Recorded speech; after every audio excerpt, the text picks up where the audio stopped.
Bu Eni, di sini saya akan melakukan wawancara mengenai permasalahan yang saya temukan di sekolah kita. Yang pertama mengenai pedagogi guru, kemudian ada literasi, materi yang terkait soal-soal HOTS dan pemanfaatan teknologi dalam pembelajaran. Nah, di sini saya akan mulai pada pertanyaan yang pertama. Kira-kira menurut Ibu apa yang menyebabkan di sini atau guru di sini masih menggunakan lebih senang atau menggunakan metode klasik atau ceramah yang monoton di dalam pembelajarannya di kelas? Saya rasa ya terkait kenapa guru masih menggunakan metode klasik seperti ceramah. Kalau menurut saya pribadi berpendapat bahwa tergantung masing-masing orang ya. Karena kalau tergantung niat juga. Kalau memang guru itu sudah punya rencana pembelajaran atau modul ajar, tentu di sana sudah tertuang di modul ajarnya itu strategi, metode yang akan dipakai untuk mengundang anak bisa lebih aktif. Kalau dia tetap menggunakan metode ceramah, saya yakin gurunya itu pasti kurang persiapan, saya rasa. Jadi di sini pembelajaran lebih berpusat kepada guru ya, bukan pembelajaran berpusat kepada siswa seperti yang kurikulum Merdeka ingin capai di sini ya. Tentunya bukan hanya kurikulum Merdeka saja, sebenarnya di kurikulum K13 juga metode multi metode juga sudah diterapkan. Cuma memang oknum guru yang memang masih suka dengan metode ceramah ya kurang persiapan menurut saya. Ya. Nah, kemudian kita lanjutkan ke pertanyaan yang kedua.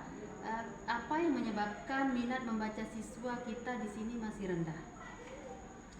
Kalau tentang minat baca yang rendah itu karena memang secara umum ya, kalau di daerah kita memang literasinya kurang.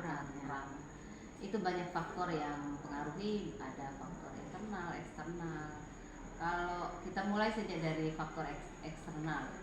Kalau dari faktor eksternal, pengaruh lingkungan sangat mempengaruhi karena di lingkungan sekitar mereka banyak melakukan hal-hal yang kurang mengarah ke kegiatan literasi di rumah umpamanya.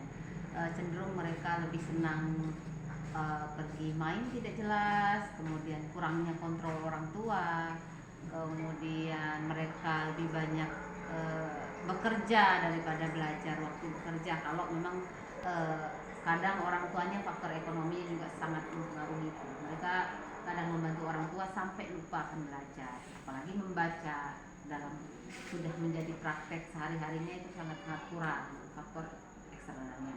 Sedangkan faktor internal dari faktor eksternal tadi, maka dalam dirinya sudah terbentuk niatnya, udah untuk apa membaca, untuk apa belajar. Toh nanti saya juga akan berakhir di sini seperti orang tua mereka. Jadi kurang motivasi dan dari orang tua terutama. Dari keluarga ya. Ya. Apakah penggunaan media sosial yang berlebihan juga mempengaruhi minat baca siswa kurang di sini kira-kira? Kalau media sosial memang sangat mempengaruhi ya terhadap minat baca siswa. Cuma kita perlu ingat bahwa media sosial itu juga termasuk literasi digital yang perlu mereka kuasai. Namun, disitulah peran orang tua dan guru untuk memberikan bantuan secara motivasi untuk bagaimana orang tua menekan penggunaan medsos yang dengan konteks negatif gitu, konten negatif gitu. Boleh saja menggunakan medsos sebagai sumber belajar asal kontrol itu sangat dilakukan oleh orang tua dan guru. Baik, jadi perlu di sini adanya kontrol orang tua di rumah dan guru di sekolah ya. Baik, kalau begitu kita lanjutkan ke pertanyaan yang ketiga mengenai materi yang terkait soal-soal HOT. Nah, di sini kemampuan siswa kita dalam memecahkan soal-soal HOT itu masih rendah. Itu kira-kira apa sebabnya? Ya, itu ya yang pertama, kenapa siswa itu kemampuan menganalisa soal-soal HOT itu rendah? Itu kembali ke kita sebagai guru. Sudahkah kita bisa membuat soal dengan soal HOTS. Kan selama ini banyak guru yang membuat soal dengan LOTS ranah atau C1, MOTS, C2 ya. saja ya. Ranahnya C1 cuma mengetahui, memahami saja. Jarang ada yang untuk menganalisa. Ya contoh kecilnya saja ketika ada soal mid-semester, apa yang dimaksud dengan pasar? Itu saja kan soalnya, itu kan benar-benar level lotsnya, atau tidak ada level analisa di situ. Jadi mulai dari kesadaran guru sekarang, barulah ke siswa. Kita untuk memancing siswa itu bisa memahami soal HOTS, maka kita sebagai guru harus bisa memancing dalam kegiatan belajar sehari-hari agar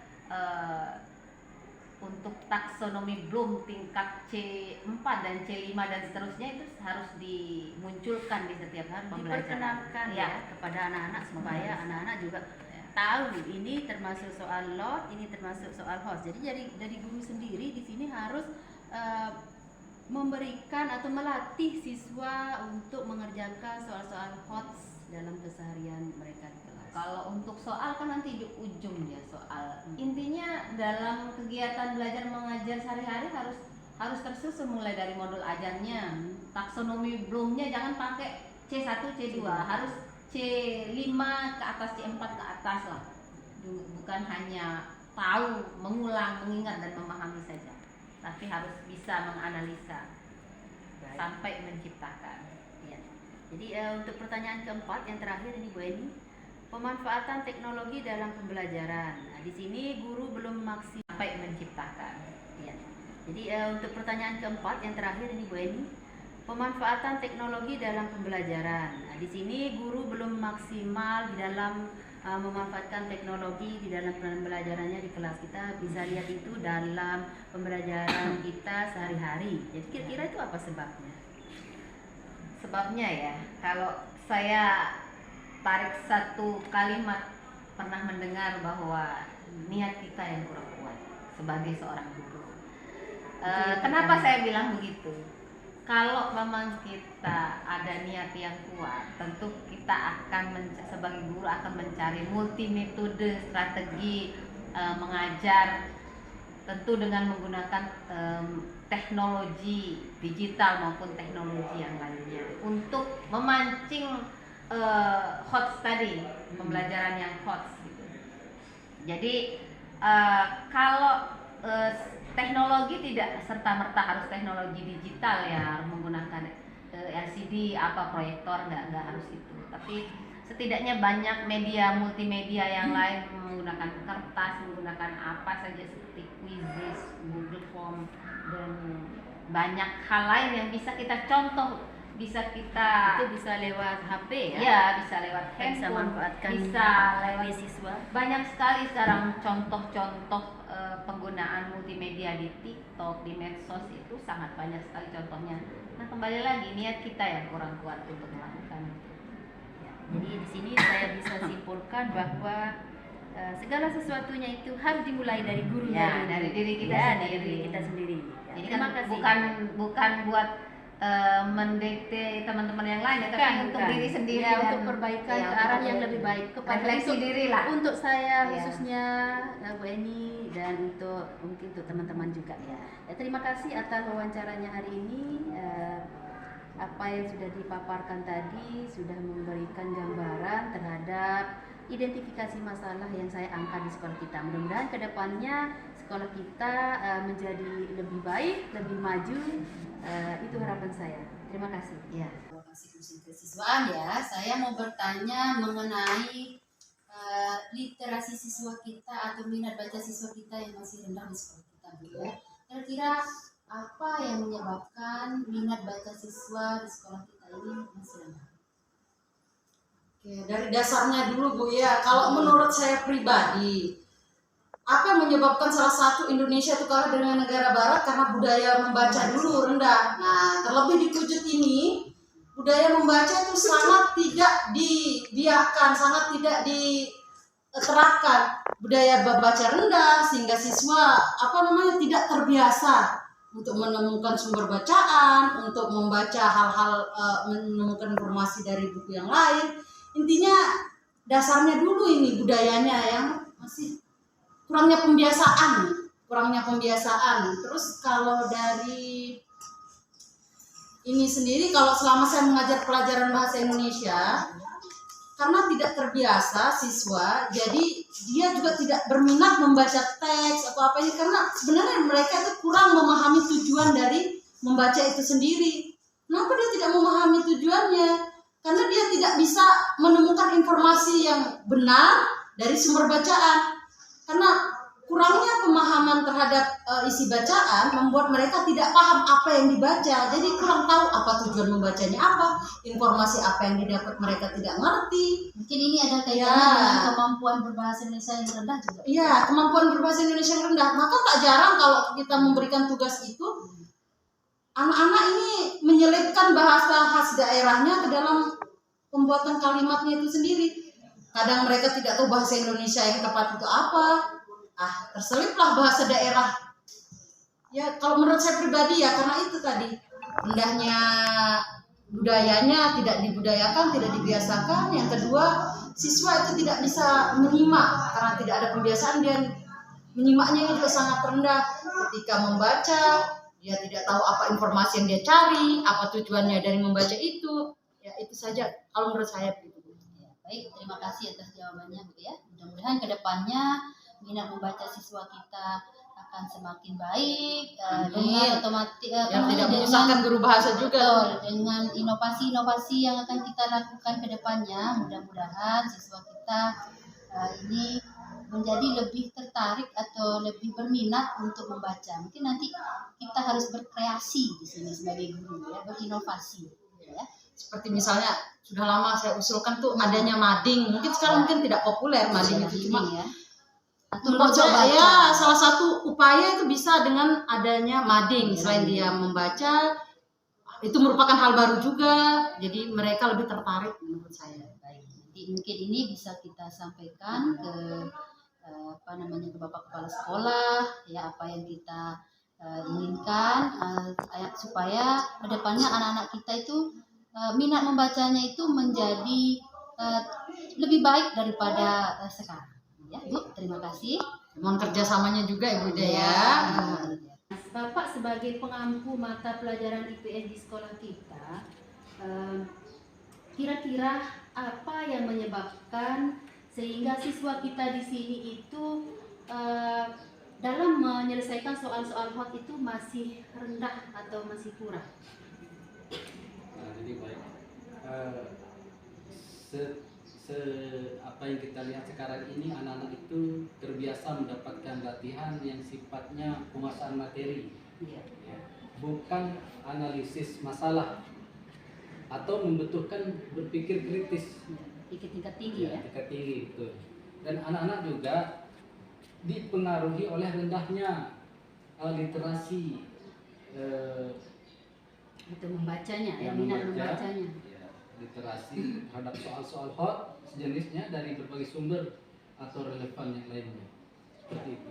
Jadi untuk kedepannya apa yang akan kita lakukan Pak untuk menangani siswa kita pada permasalahan tersebut? Menurut Bapak apa yang harus kita lakukan? Jadi guru di sini, khususnya guru IPS, mungkin lebih cenderung untuk lebih dalam hal ini metode barangkali mungkin harus diganti, metodenya mungkin kebanyakan mungkin metode yang dipakai guru-guru itu cenderung terkesan anak itu malas dan lain sebagainya. Jadi kita ingin lihat anak itu supaya anak itu bekerja, anak-anak itu bekerja, dia bisa mencari sendiri inti daripada pelajaran. Baik Pak, terima kasih atas jawabannya. Berarti dalam hal ini kedepannya mudah-mudahan kita bisa menerapkan model-model pembelajaran yang maupun strategi serta metode yang menuntun anak kita untuk menganalisis suatu permasalahan yang mereka temukan dalam kehidupan sehari-hari sehingga mereka bisa berpikir kritis ya Pak. Betul. Baik. Kita lihat di sini bahwa guru-guru yang ada di sekolah kita masih belum maksimal di dalam memanfaatkan teknologi di dalam pembelajaran di kelas. Nah, menurut Bapak itu kira-kira apa sih, Pak? Baik. Jadi penyebab terkait masalah penggunaan IT di dalam kelas, khususnya di sekolah kita ini di CPN Negeri 7 Pujut, memang penyebabnya ada beberapa hal. Yang pertama, tentu saja fasilitas sarana prasarana yang masih kurang memadai, yang mungkin nanti ke depan itu sebagai PR kita bersama. Yang kedua, penyebab terjadinya yang kedua yaitu menurut saya pribadi, karena memang untuk alat IT ini memang agak ribet dalam penggunaannya. Artinya mungkin cenderung anak-anak juga masih kurang dalam menguasai IT ini. Yang ketiga, menurut saya pribadi, yang realnya di sekolah kita ini penyebab terjadinya kekurangan penggunaan media dalam penerapan di sekolah kita ini, karena memang di tingkat SMP ini baru semester kemarin diwajibkan untuk hafal IT informatika. Mungkin itu. Nah, mungkin untuk ke depan semester berikutnya dan selanjutnya mungkin nanti akan lebih diterapkan lagi penggunaan IT di sekolah kita, baik di tingkat SMP. Mungkin itu saja menurut saya pribadi. Lebih kurangnya mungkin nanti kita akan lihat realnya di lapangan. Sekian. Jadi mudah-mudahan kedepannya nanti kita semua para guru di sini akan tergugah ya untuk memanfaatkan teknologi yang ada semaksimal mungkin sebisanya kita, supaya anak didik kita atau peserta didik kita juga bisa mengenal teknologi sama seperti kita ya, Pak, ya. Baik Pak, terima kasih atas informasinya. Kita mudah-mudahan kita bisa melaksanakan itu. Terima kasih.